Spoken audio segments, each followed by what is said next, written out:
அனைவருக்கும் வணக்கம். நான் doctor MS. Usha Nandhini, Siddha physician, lotus women care hospital, இந்தியாவின் முதல் பெண்களுக்கான பிசிஓஎஸ் சித்த மருத்துவமனை, சாய்பாபா காலனி, கோயம்புத்தூர், கே நகர், சென்னை.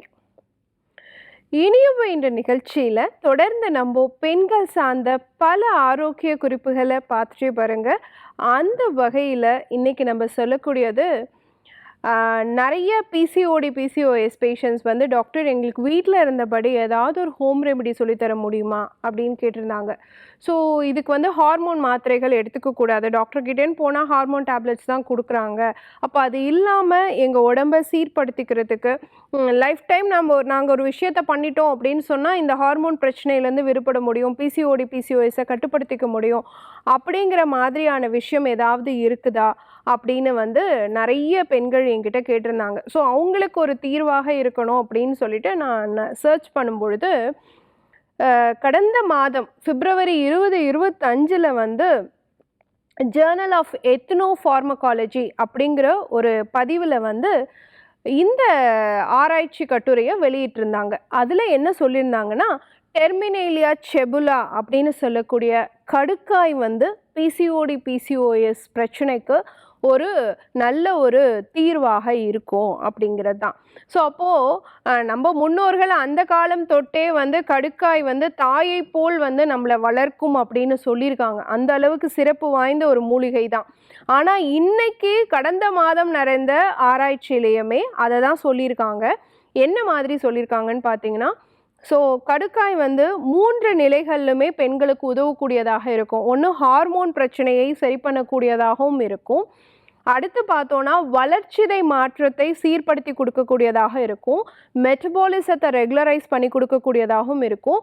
கருவுறுதலுக்கும் சப்போர்ட்டிவாக இருக்கும். ஏன்னா நிறைய பெண்கள் வந்து நான் ஒரு ரெமெடி சொன்னேன்னு வச்சுக்கோங்களேன், அவங்க எங்கிட்ட திரும்ப கேட்பாங்க, டாக்டர் நாங்கள் ப்ரெக்னென்சிக்கு ட்ரை பண்ணுறோம், இதை ஃபாலோ பண்ணலாமா? டாக்டர் நாங்கள் ஃபீட் பண்ணிகிட்ருக்குறோம், இதை ஃபாலோ பண்ணலாமா? ஸோ அந்த மாதிரி எந்த மாதிரி கண்டிஷன்ஸ் அப்ளைவும் இல்லாமல் யார் வேணாலும் பயன்படுத்தக்கூடிய ஒரு விஷயமா இருக்கிறது தான் கடுக்காய். ஸோ அதே மாதிரி இது ஹெச்பியை கூட ரைஸ் பண்ணக்கூடிய தன்மை உடையதாக இருக்குது. உடல் எடையை குறைக்கக்கூடியதாக இருக்குது. ரத்தத்தில் இருக்கக்கூடிய கொழுப்பையுமே வந்து இந்த கடுக்காய் வந்து குறைக்கக்கூடியதாக இருக்குது. ஸோ அந்த ஜேர்னலில் பப்ளிஷ் பண்ண விஷயத்தில் எப்படி ஹார்மோன் எல்லாம் இது பேலன்ஸ் பண்ணுது, என்னென்ன மாதிரி பேலன்ஸ் பண்ணுது அப்படின்னு சொல்கிறாங்கன்னு பார்த்தீங்கன்னா, ஒன்று நம்ம கருப்பைக்குள்ளே உருவாகக்கூடிய உள்சுவர் தடிமனை சீர்படுத்தக்கூடியதாக இருக்குது. ஈஸ்ட்ரோஜன் ஹார்மோனுடைய அளவை அதிகரிக்கக்கூடியதாகவும் இருக்குது. ரெண்டாவது விஷயம் பார்த்தீங்கன்னா, எல்ஹெச் ஹார்மோனுடைய அளவை குறைக்கக்கூடியதாகவும் இருக்குது.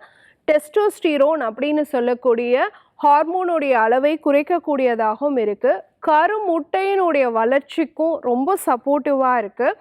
தைராய்டு ஹார்மோனுடைய அளவை கட்டுப்படுத்தக்கூடியதாக இருக்குது. ப்ரொஜெஸ்ட்ரோன் ஹார்மோனுடைய அளவையும் அதிகரிக்கக்கூடியதாக இருக்குது. அப்போது பீரியட்ஸ் ரெகுலராக எண்டோமெட்ரியம் நல்லா வெளிப்பட்டு மாதம் பீரியட்ஸ் வெளிப்படணுங்கிற சம்மந்தமான ஹார்மோனும் இருக்குது. அதே மாதிரி கர்ப்பம் தரிக்கணும் அப்படின்னா கருமுட்டையுடைய வளர்ச்சி ஆரோக்கியமாக இருக்கணும், ப்ரொஜெஸ்ட்ரான் ஹார்மோனுடைய அளவு அது கரெக்டாக இருக்கணும், அதுக்கும் சப்போர்ட்டிவாக இருக்குது.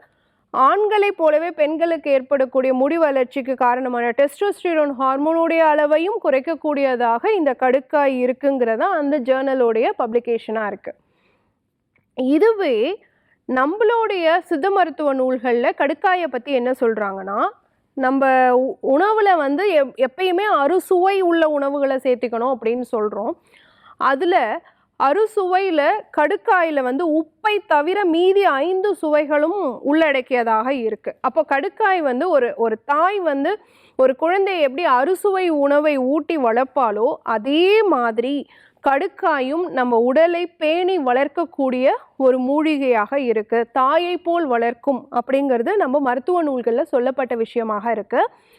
நம்ம உடலில் நோய்கள் இருக்கக்கூடாது அப்படின்னு வச்சுக்கோங்களேன். சித்த மருத்துவம் பொறுத்த வரைக்கும் வாத பித்த கபம் அப்படிங்கிற அந்த முக்குற்றம் வந்து தன்னிலைப்படணும், அது வந்து ஏற்ற இறக்கமாக இருக்கக்கூடாது அப்படின்னு சொல்லக்கூடிய விஷயம்.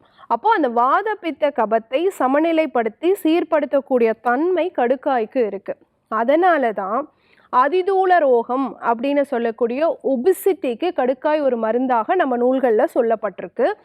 ஹார்மோன் பிரச்சனை, நாளமில்லா சுரபிகளுடைய பிரச்சனை ரத்தத்தில் வந்து ஏற்படக்கூடாது. ரத்தத்தில் இருக்கக்கூடிய வாதத்தையும் கபத்தையும் சமநிலைப்படுத்தக்கூடிய தன்மையும் கடுக்காய்க்கு இருக்கு.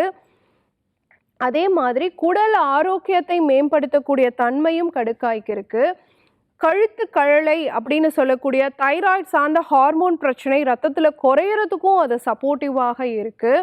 நம்மளுடைய மன ஆரோக்கியம், மன அழுத்தத்தை குறைக்கிறதுக்கும் அது சப்போர்ட்டிவாக இருக்கு.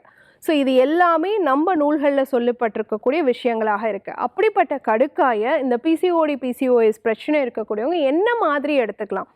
சாதாரணமாக கடுக்காய் பொடியை வந்து இரவு வெந்நீரில் ஒரு 1/2 ஸ்பூன் எடுத்துகிட்டு வர்றது ஒரு விதம், அந்த மாதிரியும் எடுத்துக்கலாம். அப்படி இல்லைன்னா கடுக்காய் சிப்ஸ் அப்படிங்கிறது நம்ம வந்து வீட்லேயே ரெடி பண்ண முடியும். எப்படி பண்ணலாம் அப்படின்னு பார்த்தீங்கன்னா, கடுக்காய் வற்றல் வந்து நம்மளுடைய நாட்டு மருந்து கடைகளில் கிடைக்கும். அதை எடுத்துகிட்டு வந்து வாங்கிட்டு வந்து ஒரு கடுக்காயை வந்து 4 சிப்ஸாக நம்மளால், அந்த தோலை வந்து 4 பீசஸாக நம்மளால் கட் பண்ண முடியும். அந்த 4 பீசஸ் மாதிரி நிறைய கடுக்காய் வற்றலை போட்டுட்டு, அந்த சைஸுக்கு நான் சொல்கிறேன், அதை வந்து பழைய சாதத்தினுடைய தண்ணியில் வந்து நைட்டே சாதத்தில் தண்ணி ஊற்றி வச்சு அந்த பழைய சாத தண்ணியை எடுத்து அதில் இந்த கடுக்காயை வந்து ஊற வச்சு நல்ல வெயிலில் வச்சு எடுத்து வச்சுக்கிட்டு அது கூட தேன் கலந்து வச்சுக்கலாம். அதை வந்து டெய்லி 2 பீசஸ் வீதம் காலையும் இரவும் வெந்நீரில் எடுத்துகிட்டு வரலாம்.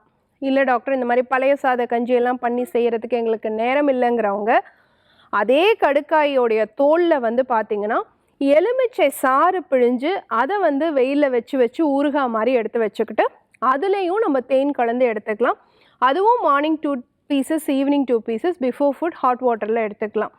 இது ரெண்டுமே இந்த கடுக்காய் சிப்ஸ் தான். இந்த சிப்ஸ் வந்து பெண் குழந்தைகளுக்கு வந்து கொடுத்துட்டு வந்தோம் அப்படின்னு சொன்னாலே, நான் சொன்ன அந்த ஆண்கள் சம்மந்தமான ஹார்மோனை கட்டுப்படுத்துறதுலேருந்து பெண்கள் சம்மந்தமான ஹார்மோனை சீர்படுத்துறதுலேருந்து கருமுட்டையோடைய வளர்ச்சியிலேருந்து உடல் ஆரோக்கியத்தை வந்து உடல் எடையை குறைச்சி ஆரோக்கியமாக வச்சுக்கிற வரைக்கும் அனைத்து செய்கைகளும் இந்த கடுக்காய் சிப்ஸுக்கு இருக்குது. ஸோ பிசிஓடி பிசிஓஎஸ்க்கு மருந்தாகும் கடுக்காய் சிப்ஸ் எப்படி பயன்படுத்தணும், அதை எப்படி செய்யணுங்கிறத பற்றி நான் சொல்லியிருக்கேன். பயன்படுத்தி பாருங்கள். இதே மாதிரி இன்னொரு ஆரோக்கிய குறிப்போடு நான் உங்களை சந்திக்கிறேன். இயற்கையோடு இணைவோம், ஆரோக்கியமாக இருப்போம், ஆனந்தமாக வாழ்வோம். நன்றி, வணக்கம்.